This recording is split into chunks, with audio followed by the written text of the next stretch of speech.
Okay, a couple really straightforward skills today that we're going to cover. Let's just get my marker here. So the idea is how do graphs behave with linear relations. So this should all be review from last year. So the equation of a line, just the general form, is y is equal to mx plus b. So y and x are always our variables in the question, so they don't really do anything too special. The other two parameters are extremely important when we're dealing with linear relations, especially when we're looking at graphing. So obviously m stands for slope. Comes from French or Latin or some other language that first adapted it. I looked it up once, I forget what it means. Anyway, just the slope. And we looked at all sorts of different versions of what slope could be yesterday. But the one we're really going to worry about when we're graphing is the classic rise over run. So rise is how much it goes up. Run is how much it goes to the right. So rise is positive when it goes up. Run is positive when it goes right. If it goes down, then we're going to have a negative rise. And if we were to measure to the left, we could have a negative run. We're not going to do that. The best habit to not get confused is to always, always, always look at these questions as you go to the right. And then you don't have to worry about negative run. You don't have to worry about the denominator being negative in a fraction, which looks really weird. Always go to the right. And then the only thing you have to worry about is the sign of the rise, the numerator. Okay. And then we have our y-intercept. So y-intercept obviously is b. Another one that doesn't make a whole lot of sense, but I guess y was already taken. And this is just where the point crosses the y-axis. So on a graph, we have the x-axis horizontal, we have the y-axis vertical. We have a line that goes across. The y-intercept is right where it crosses the y-axis. So we represent that with a single value because everywhere on the y-axis, x is equal to 0. X goes like 1, 2, 3, negative 1, negative 2, negative 3. But it's 0 right on the y-axis. So every point on the y-axis has an x value of 0. So we just write down what the y part of that coordinate would be, and that is the y-intercept. So let's look at how we do that. So let's start with just finding the slope. Nah, that's too easy. Let's find the equation of each line for these graphs. So I'll do the first one, and then I'll give you a minute to do the rest. So first, find the y-intercept. Well, there it is, and it crosses right at x equals 0. So the b is, or sorry, it has a y value of 0 as well. It always has an x value of 0. So b is 0. We do rise over run to get the slope. If there's points that are given, like this one and this one, that you know are on the line, always use those. Some people will try and do like this point and this point. And the problem is I don't really know exactly what the value of that is, so it messes everything up. So whenever possible, stick to points that the question gives you because you know they're precise. But anyway, for this one, I go up 1. So I have a rise of 1 as I'm going to the right. And then I go 1, 2 to the left or to the right for my run. So m is equal to 1 over 2. And once we have our two values, we just plug them into the equation. Y is equal to m, which is 1/2 x, and then we would write whatever b is right there, but it's just 0. So being the lazy math people that we are, we don't like to write things that don't do anything. If you wanted to, you could write plus 0. It would not be incorrect, but we just usually don't. So pause the video for a minute. Try B, B, and D. Okay. B, C, and D. And then after you're done them, start the video again. Make sure you got them right.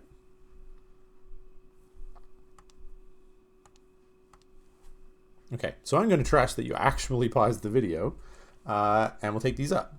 So this one, start with the b where it crosses the y-axis. So b is equal to, well, 0 is the x-axis. We go down 1. Has a value of -1. Do our slope. Well, we go, as we're going to the right, we're going to go down 1, 2, 3, 4, 5. And it's down, so it's a negative. And then we have the run, 1, 2, 3, 4. So we have a slope of -5/4. And we would put that in lowest terms if we could. There's no way to simplify that any more than it already is, so we're done. And we just put it into the equation. Y is equal to m, which is -5/4. So nice to be able to write 5s for once. X, and then, whoops, and then b, so -1. And that's it. Next one.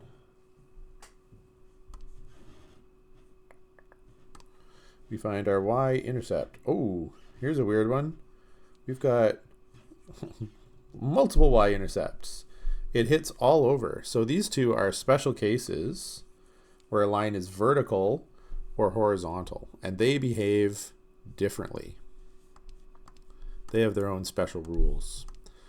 So let's do D first, actually. Let's come over here to D. If we think about what the slope, well, this one behaves more nicely because we actually have a y-intercept. So it's going to be -1 again. And then if we think of slope, well, to get from this point to this point, we don't go up at all. So our rise is 0, and our run is 1. But 0 divided by anything is just 0. So we could write this as y is equal to 0x minus 1. But of course 0 times x is just 0. So we would normally just write that as y is equal to -1. And that kind of makes sense, because if we look what's actually happening here, well, this is the point 0, -1. X is 0, y is -1. When x is 2, y is -1. When x is 4, it's -1.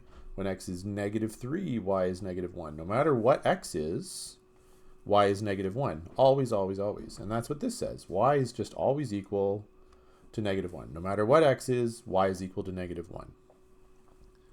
And now we'll go back to C, because C makes a lot more sense now that we've done D.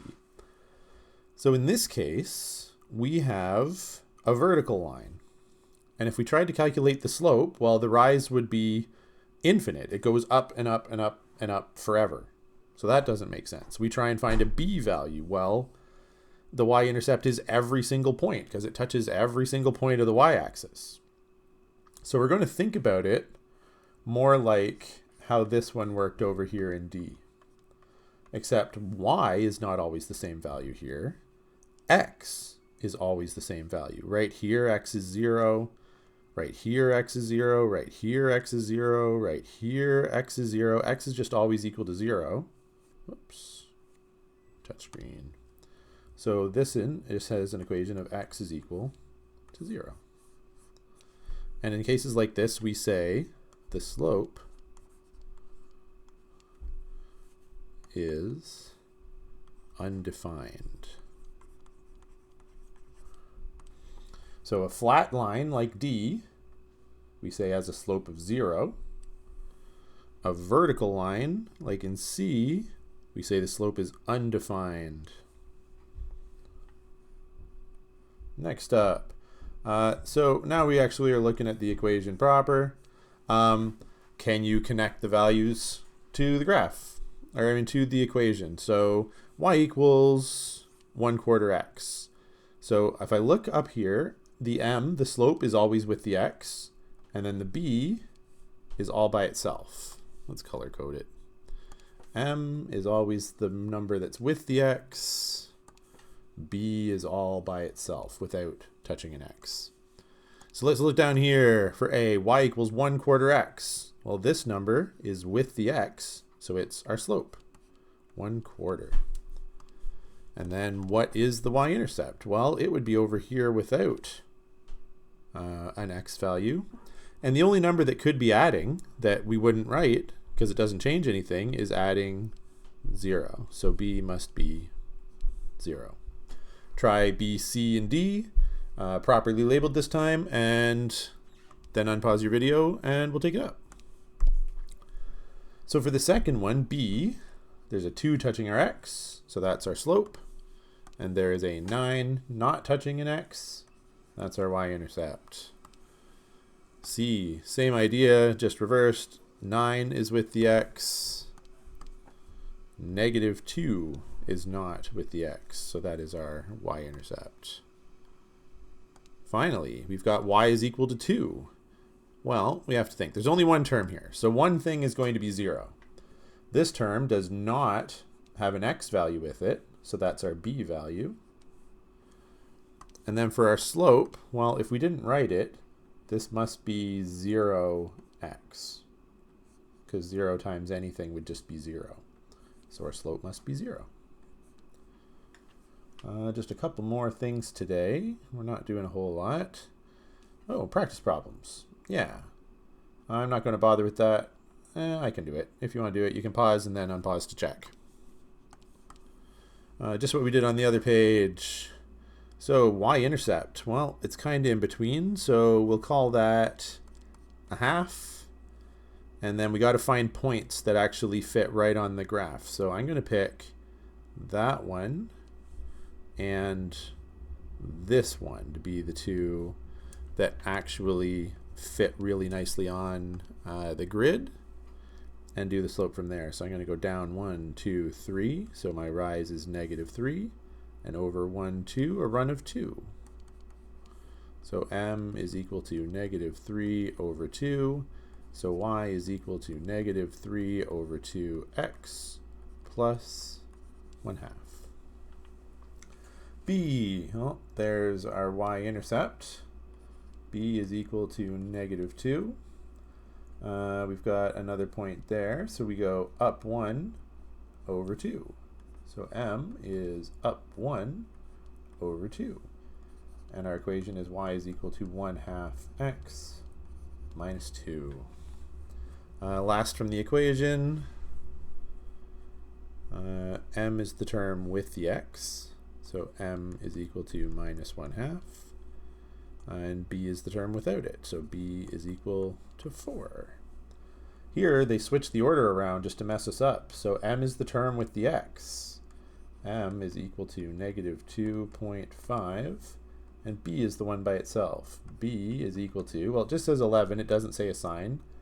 We always take the sign in front of the number. If it's not written, that's a positive. If it was a negative, it would say negative. Okay, types of slope. Here's where we think about what they actually look a little bit like. So teacher in grade 10 gave me a little way to help remember. So again, always think as we go right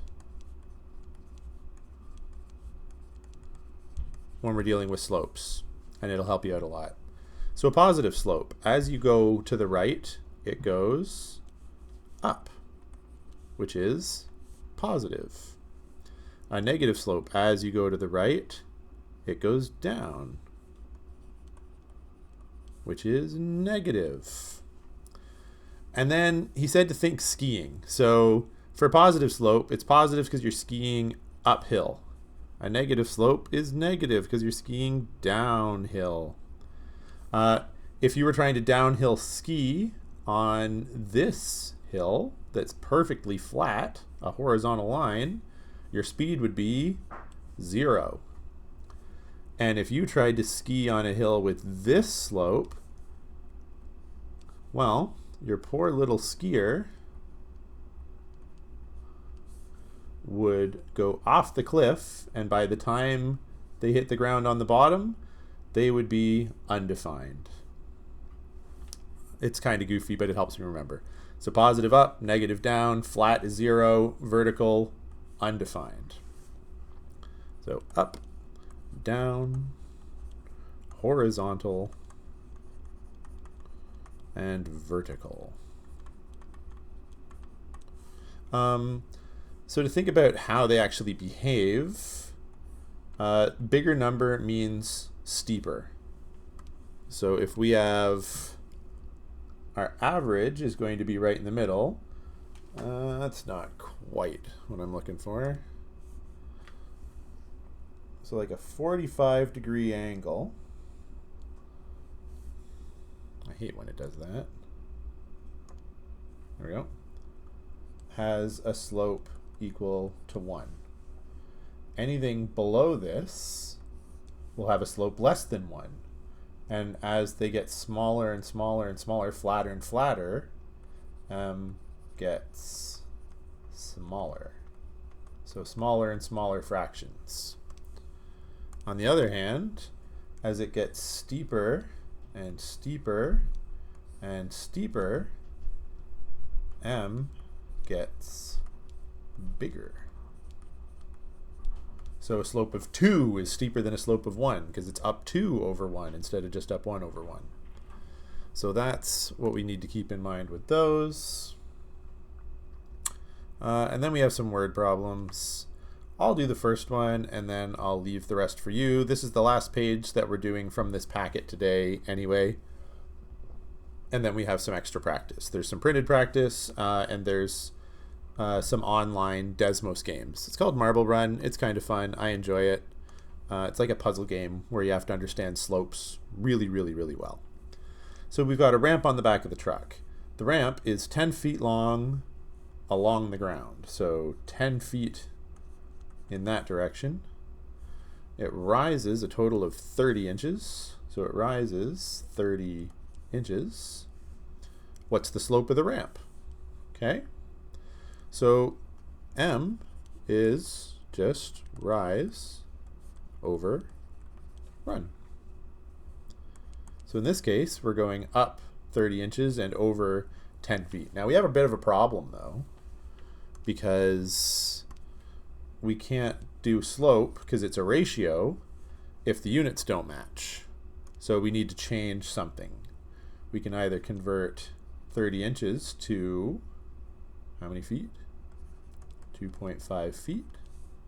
Or we'll have to convert 10 feet to 120 inches. Either way you do it is fine. Let's do inches for this one. So the rise is 30 inches. The run is 120 inches. And then in lowest terms, I can divide both of these by 30. And I get 1 over 4. And that's it. And it's positive because it goes up to the right. Second one, we want sort of what's the slope of the stairs overall. So they are, and again, try this yourself first and then unpause and double check. So it's 480 centimeters that way, and it's 320 centimeters that way. So from our perspective, we're going downhill, so we should have a negative slope. So m is equal to rise over run, which is down 320 centimeters as you go 480 centimeters. And how do we put this in lowest terms? Well, they both have zeros at the end, so I can divide them by 10 for sure, which is negative 32 over 48. They're both even. I can divide them both by 2. It's negative 16 over 24. Oh, they're both still even. I can divide by 2. I think I can divide by 4. So let's divide them both by 4. We get negative 4 over 6. Holy, we're still not done. They're still both even. I can divide them both by 2 again, and I get negative 2 over 3. So you don't have to see the perfect one-step thing to put it in lowest terms. You just keep looking if there's anything to simplify. So the best rules are, if both the numbers add in 0, you can divide them both by 10. if both numbers end in either a 0 or a 5, you can divide them both by 5, and if they're both even, you can divide them both by 2. Other than that, I'm not too worried about it. Last practice problem, again, do this on your own. Unpause the video, and we'll show the solutions, and then you can move on to Desmos, or if you don't want to do Desmos, there is a paper review for you to work on.